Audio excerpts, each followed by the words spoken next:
que o governo federal, o governo brasileiro, o Ministério da Saúde, olhe com mais carinho para as Santas Casas de Misericórdia em todo o nosso país. E registro dessa tribuna que eu mesmo nasci na Santa Casa de Misericórdia de Cruzeiro do Sul, no meu estado, o estado do Acre. Mas, senhor presidente, senhoras e senhores senadores, subo nesta tribuna, nesta tarde de quarta-feira, para falar do diagnóstico que fazem os economistas, especialistas em mercado de trabalho e os técnicos do IBGE, instituto a quem cabe calcular os índices de desemprego da pesquisa do PNAD.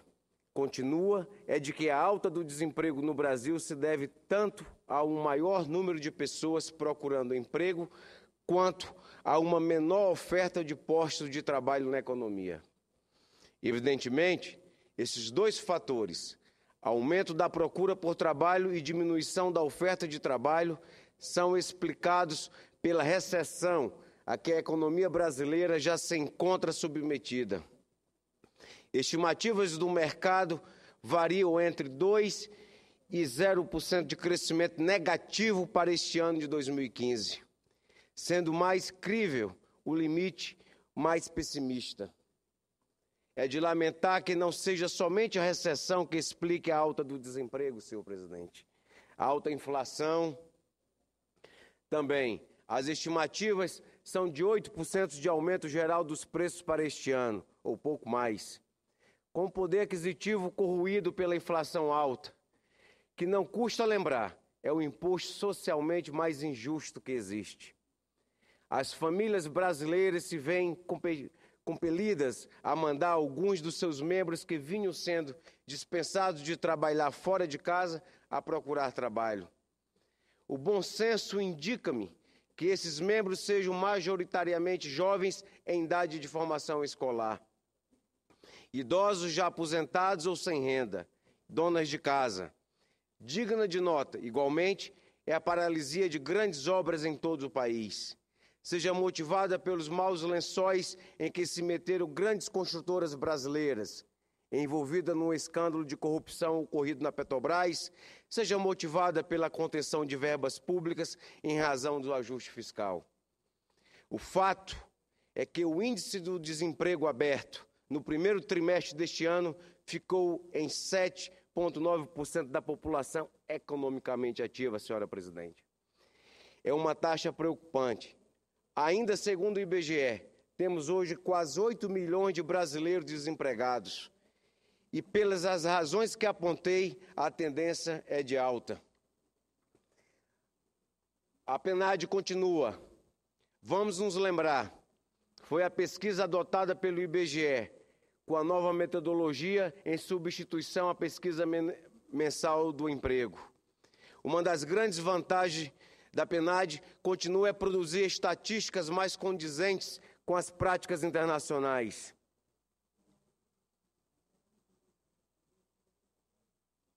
Baseando-se em médias trimestrais móveis, a PNAD ampliou enormemente o número de municípios brasileiros pesquisados. A PME refere-se apenas às às 6 maiores regiões metropolitanas brasileiras, enquanto o PNAD continua a pesquisa cerca de 3.500 municípios, portanto, por ser mais abrangente, é mais fidedigna em relação à situação do emprego no Brasil como um todo. E ao publicar no último dia 7 de maio, esta, eu diria, assustadora a taxa de 7,9% de desemprego no Brasil, senhora presidente, senhora senadora Ana Amélia. O IBGE calculou a taxa de desemprego não apenas para as 5 regiões brasileiras, mas também, pela primeira vez, para todas as unidades da federação, o que é uma inovação das mais bem-vindas. Dessa forma, ficamos sabendo que o meu estado, o estado do Acre, tem a taxa de desemprego de 8,7%, portanto, por cima da média nacional. A tendência, eu repito, senhoras e senhores senadores, infelizmente é de alta. Em termos regionais, a região norte tem a segunda maior taxa média de desemprego do Brasil, que por acaso é idêntica à taxa do Acre de 8,7%. O Nordeste tem 9,6%, que é altíssima. O Sudeste, 8%. O Centro-Oeste, 7,3%. E o Sul, senhora presidente, cerca de 5,1%. Por quê, senhoras e senhores senadores, chegamos a esse quadro de alta do desemprego? Era necessário? Poderia ter sido evitado? Acho sim que poderia ter sido evitado. Lamentavelmente, no momento atual, porque passamos no Brasil para corrigir os desequilíbrios cometidos nos últimos 5 anos, estamos tendo de tomar medidas de austeridade fiscal numa conjuntura econômica recessiva. Ora, esse é o pior dos mundos possível? Medidas econômicas que afetam o crescimento em conjuntura de construção econômica, construção da economia, e ainda por cima, a inflação está alta, está fora do limite superior da meta, e a credibilidade do Banco Central foi para o espaço, apesar do tardio aumento das taxas de juros que temos assistido. Tão pouco temos a folga que tínhamos não faz muito tempo, representada pelo preço alto das exportações e das commodities, que nos auxiliou em anos recentes. Pelo contrário, temos hoje déficits das transações correntes da ordem de 4% do Produto Interno Bruto. A conta de transações correntes, apenas para ajudar a compreensão dos telespectadores da TV Senado que nos assistem nesse momento, registra os valores agregados de todos os bens e serviços importados e exportados pelo Brasil. Se temos um déficit de 4% do Produto Interno Bruto nesta conta, isso significa, senhora presidente, que o Brasil está importando mais do que está exportando. E esse saldo negativo é de magnitude de 4% de tudo que produzimos no decorrer de um ano. Não é pouco. Essa situação, senhoras e senhores senadores, que não é boa, poderia ter sido, sim, evitada, caso não tivéssemos querido reinventar a roda em economia, caso fôssemos mais cuidadosos com institutos importantes a muito custo implantado no país, como a Lei da Responsabilidade Fiscal, e caso tivéssemos tido a prudência de aproveitar os anos de vacas gordas para implantar as reformas econômicas de que o Brasil sofregamente necessita décadas, entre elas a reforma tributária e reforma fiscal, e a reforma previdenciária, a reforma do mercado do trabalho.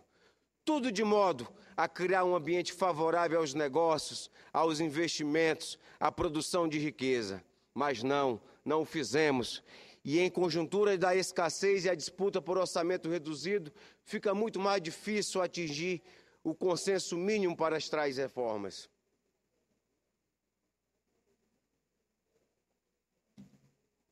Senhora presidente, é verdade que temos de apoiar as medidas de austeridade fiscal propostas pelo Ministério da Fazenda, pelo ministro da Fazenda, Joaquim Levy.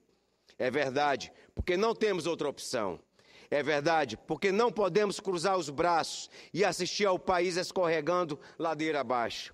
Mas, aqui entre nós, vinhamos de uma situação macroeconômica relativamente confortável, que foi um legado do Plano Real e das inovações econômicas institucionais adotadas em sua continuidade, como, repito, a Lei de Responsabilidade Fiscal.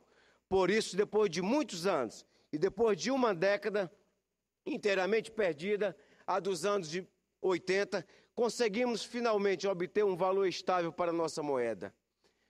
O ex-presidente da República, o presidente Lula, por sua vez, com todos os defeitos políticos que lhe possam ser tributados, teve a sabedoria de cercar-se de uma equipe econômica que deu continuidade à estabilidade macroeconômica, às duras penas conquistadas pelo Brasil. Como eu disse, nesse contexto, por um acaso da história, ingressamos num período em que as commodities do Brasil exportavam tiveram seus preços muito elevados e, pela primeira vez em muitos anos, tivemos uma relação de trocas com o exterior favorável ao nosso país, o Brasil. E aí um fantasma que nos persegue há décadas subitamente desapareceu, que é a perspectiva temível de uma crise do balanço de pagamentos. Em outras palavras, senhora presidente, as perspectivas de um obstáculo intransponível ao nosso desenvolvimento, representado pela escassez de divisas. Pois veio a crise internacional fortíssima de 2008 e 2009, e o Brasil e outros países como ele, exportadores das commodities e com a situação macroeconômica razoável e equilibrada, não foram por essa crise significativamente afetados.